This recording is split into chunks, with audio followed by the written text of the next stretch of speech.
కానీ ఎస్సీ ఎస్టీలు బీసీలు మైనారిటీల కష్టాలు చూసి ఈ దేశంలో ఎక్కడ లేని పథకం కళ్యాణ లక్ష్మి తెచ్చింది మన కేసీఆర్. కేసీఆర్ కిట్ ఇస్తామని మనం ఎన్నికల ముందు చెప్పినామా?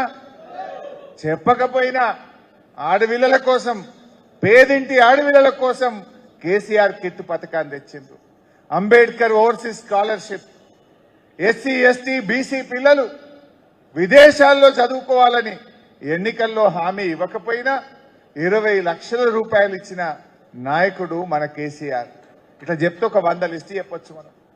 అంటే ఎన్నికల్లో చెప్పి మాట తప్పుడు రేవంత్ రెడ్డి వంతు, ఎన్నికల్లో హామీ ఇవ్వకపోయినా ప్రజల కోసం చేసుడు మన కేసీఆర్, మన బీఆర్ఎస్ పార్టీ యొక్క గొప్పతనం. దీన్ని మన కార్యకర్తలు మనం గట్టిగా కింద చెప్పుకోవాల్సినటువంటి అవసరం ఉంది. ఇక రైతులకు వద్దాం. ఇవాళ రైతు వంచన సభ పెట్టిండు రేవంత్ రెడ్డి. అది ఆశీర్వాద సభ కాదు, రైతు వంచన సభ నా దృష్టిలో. రెండవది రైతు బంధు. ఏం చెప్పిందే రైతు బంధు? ఎన్నికల ముందు 15,000 చెప్పిందా? 15,000. మరి ఇచ్చింది ఎంత? 12,000. అవి ఎన్నిసార్లు ఇచ్చిండ్రు? ఒక పంట మొత్తానికే 9,000 ఎగ్గొట్టిండు. ఒక పంట 3 ఎకరాలే ఇచ్చిండు. ఒక పంట 2 ఎకరాలే ఇచ్చిండు. వాళ్ళు చెప్పిన ప్రకారంగా మొత్తం లెక్క తీస్తే 29,300 కోట్లు ఇలా కాంగ్రెస్ పార్టీ రైతు బంధు పేరిట రైతులకు బాకీ పడ్డది. 29,300 కోట్లు.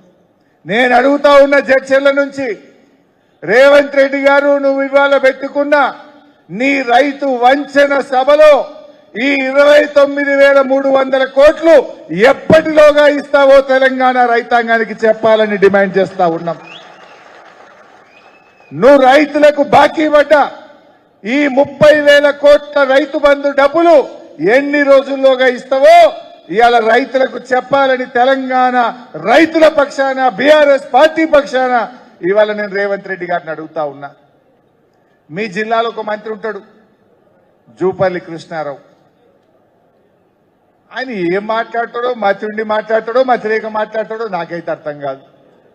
నేను మొన్న గిదే ముచ్చట అడిగితే ఆయన అంటాడు, ఏమయ్య హరీష్ రావు, మేము బోనస్కి ఇచ్చినని పైసలు కాదు, మేము 3 సార్లు ఎగ్గొట్టినాయి అన్నాడు. 3 సార్లు ఎగ్గొట్టినా అని ఒప్పుకున్నాడు.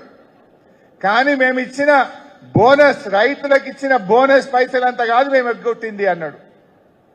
నువ్వు ఇచ్చిన బోనస్ ఎంత? నీ బోనస్ బోగస్ అయింది. ఎలక్షన్ల ముందు అన్ని పంటలకు బోనస్, ఎన్నికలైనాక వరి పంటకే బోనస్, ఒక ఏడాది తిరగంగానే సన్నాలకే బోనస్. ఇప్పుడు ఈ సంవత్సరం ఆ సన్నాల్లో 33 రకాలు కాదు 7 రకాలకే బోనస్. అన్ని పంటలకేలి, వరికేలి, సన్నాలకేలి, 33కేలి 7 రకాల సన్నాలకు వచ్చింది. పోనీ అదన్న కరెక్ట్ ఇచ్చిండ్రా? 2 వానకాలాలు ఇచ్చిండ్రు, 2 యాసంగిలు ఎగ్గొట్టిండ్రు. మొన్న యాసంగి బోనస్ వచ్చిందా? అంతకుముందు యాసంగి బోనస్ వచ్చిందా? ఇచ్చింది అంతా తిప్పి తిప్పి కొట్ట 2-3 వేల కోట్లు. మీరిచ్చిన బోనస్ 2-3 వేల కోట్లు, మీరిచ్చిన బోనస్ 3,000 కోట్లు అయితే ఎగ్గొట్టిన రైతు బంధు 30,000 కోట్లు. మరి ఏమంటుండి జూపల్లి? మేము ఎగ్గొట్టింది బోనస్ అంత కాదంటుండు. నువ్వు ఎగ్గొట్టింది 30,000, ఇచ్చింది 3,000. ఇప్పటికైనా సరి చేసుకో మిస్టర్ జూపల్లి కృష్ణారావు అని చెప్పి నేను మనవి చేస్తా ఉన్నా. అంటే బోనస్ చూస్తే ఇట్లా మోసం చేసిండ్రు, రుణమాఫీ చూస్తే అట్లా మోసం చేసిండ్రు, మరి రైతు బంధు చూస్తే ఎట్లా మోసం జరిగిందో మీరు చూసిండ్రు. ఈ 3కు పోతే ఇక యూరియా. కేసీఆర్ గారు ఉన్నప్పుడు ఎప్పుడైనా యూరియాకి ఇబ్బంది అయిందా? ఏ రోజన్నా మీ ఆటో డ్రైవర్ చెప్తే 4 బస్తాలు ఇంటికాడ వేసిపోయింది. ఏలే మా లక్ష్మారెడ్డి గారు అయితే ఎంబడబడి తెప్పించి పెడుతుండే. స్టాక్ ఫుల్ గోడౌన్లు కట్టించి స్టాక్ పెట్టించాడు.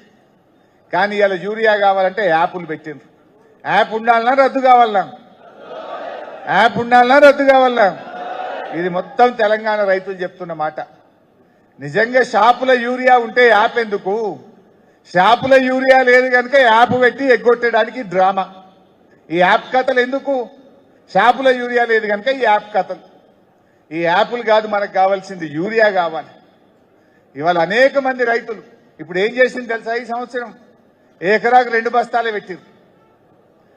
మొక్కజొన్న వేసిన రైతు జడ్చల్ ఏరియాలో మక్కలు వేస్తారు మీరు 4 సంచులు 5 సంచులు కావాలి మందు బస్తాలు ఇప్పుడు 2 ఇస్తారట మరి మిగతా 2 సంచులు ఏం చేయాలి బ్లాక్లో తెచ్చుకోవాలా మిర్చి పెట్టే రైతులకు 6 బస్తాలు కావాలి 2 ఇస్తారట ఆయిల్ పామ్ రైతులకు 3 కావాలి వరికి 3 కావాలి కానీ 2 బస్తాలు మాత్రమే ఇస్తాము అంటున్నారు అంటే ఇవాళ యూరియా ఇవ్వలేక చేతగాక ఈ ప్రభుత్వం ఇవాళ రైతులకు కోతలు పెడుతున్నటువంటి పరిస్థితి అంటే యూరియాలో కూడా ఈ గవర్నమెంట్ ఫెయిల్ అయిపోయింది మరిగా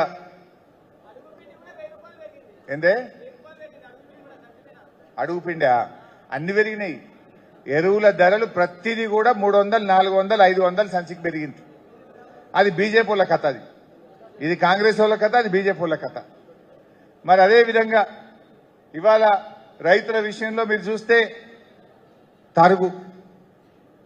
తరుగు పెట్టిందా మొన్న వడ్లకిడ జడ్చర్ల ఎంత 5 కిలోలు ఎంత పెట్టిండ్రు 5 కిలోలు ఒకసారి రేవంత్ రెడ్డి అసెంబ్లీలో డైలాగ్ కొట్టిండు మాతో తరుగు పెడుతుండ్రు అని మేము మాట్లాడినాం మాట్లాడితే ఎవడన్నా తరుగు పెడితే వాని తోలు తీస్తా అన్నాడు ఇదే రేవంత్ రెడ్డి శాసనము అన్నాడు ఇవాళ తెలంగాణలో ఏ జిల్లా కన్నా పోండి ఏ ఊరు కన్నా పోండి 5 కిలోలు తరుగు పెట్టింది కొన్ని జిల్లాల్లో 6 కిలోలు 7 కిలోలు 10 కిలోలు తరుగు పెట్టింది మరి నిజంగా రేవంత్ రెడ్డి ఉందన్న తోలు తీసినాడే ఈయన తోలు తీయలే ఆ దళారుల చేతిలో ఆ రైస్ మిల్లర్ల చేతిలో రేవంత్ రెడ్డి ఒక తోలు బొమ్మలాగా ఆడిండి తప్ప ఎవ్వని తోలైతే తీయలే ఇలా తరుగు పెట్టి ప్రతి రైతు కూడా 1000 రూపాయలు నష్టపోయినటువంటి పరిస్థితి మనం చూస్తా ఉన్నాం ఇంకో ప్రధానమైన అంశం కరెంటు ఇవాళ ఎన్ని గంటల కరెంట్ వస్తుంది మీకు బాయిల కాడ ఎన్ని గంటల కరెంట్ వస్తుంది 8-10 గంటలు వస్తుంది పొద్దుగాల 5 గంటలకు వస్తే సాయంత్రం 5 గంటలకు పోతుంది మధ్యలో 1-2 గంటలు ట్రిప్ అవుతుంది 8-10 గంటల కరెంటు కూడా వస్తలేదు ఆనాడు కేసీఆర్ గారు ఉన్నప్పుడు 24 గంటల నాణ్యమైన ఉచిత కరెంట్ ఇచ్చింది బీఆర్ఎస్ కానీ ఇలా రేవంత్ రెడ్డి వచ్చినాక 8-9-10 గంటలకు వచ్చింది ఇంకొక డేంజరస్ వార్త మీకు చెప్పాలి రైతులకు మీరు తెలియజేయాలి ఇప్పుడు రైతు డిస్కామ్ అని పెట్టబోతున్నారు కొత్తగా విన్నరా రైతు డిస్కామ్ ఎందుకు ఈ రైతు డిస్కామ్ రైతుల కరెంటులో కోత పెట్టనీకి రైతు డిస్కామ్కి ఏమిస్తారట సోలార్ పవర్ రెన్యూవబుల్ ఎనర్జీ మాత్రమే రైతు డిస్కామ్కు కేటాయిస్తారట అంటే థర్మల్ పవర్ బొగ్గుతో ఉత్పత్తి అయింది కానీ నాణ్యమైన కరెంటు రైతు డిస్కామ్కి ఇయ్యరట సోలార్ పవర్ ఇస్తారట సోలార్ పవర్ అంటే ఎప్పుడు వస్తుంది ఎండ మంచిగా దంచినాక 9 గంటలకు వస్తుంది పొద్దుగాల ఎప్పుడు పోతుంది అది 4గిటికో 5గిటికో పోతుంది అంటే మరి 9 గంటలకు వచ్చి 4గిటికి పోతే నీకు ఎన్ని గంటల కరెంట్ వస్తుంది 6-7 గంటలు వస్తుంది అంటే ఇప్పుడు రైతులకు వెనకట రేవంత్ రెడ్డి చెప్పిండు ఏ రైతులకు 3 గంటల కరెంటు చాలు అన్నాడా లేదా 3 గంటలు చాలు అన్నాడు మొన్న ఒక ఆయన కోదండ రెడ్డి అని రైతు కమిషన్ చైర్మన్ ఉంటాడు ఆయన కూడా డిస్కామ్ ముందుకు వచ్చి 3 గంటల కరెంట్ ఇస్తే చాలు అంటుండు అంటే ఇవాళ రేవంత్ రెడ్డి ఎట్లా తీసుకుపోతుందంటే 24 గంటల కరెంటు నుంచి రైతుల్ని 3 గంటల వైపు తీసుకుపోయేటువంటి ప్రమాదం ఉంది రైతు డిస్కామ్ అనేది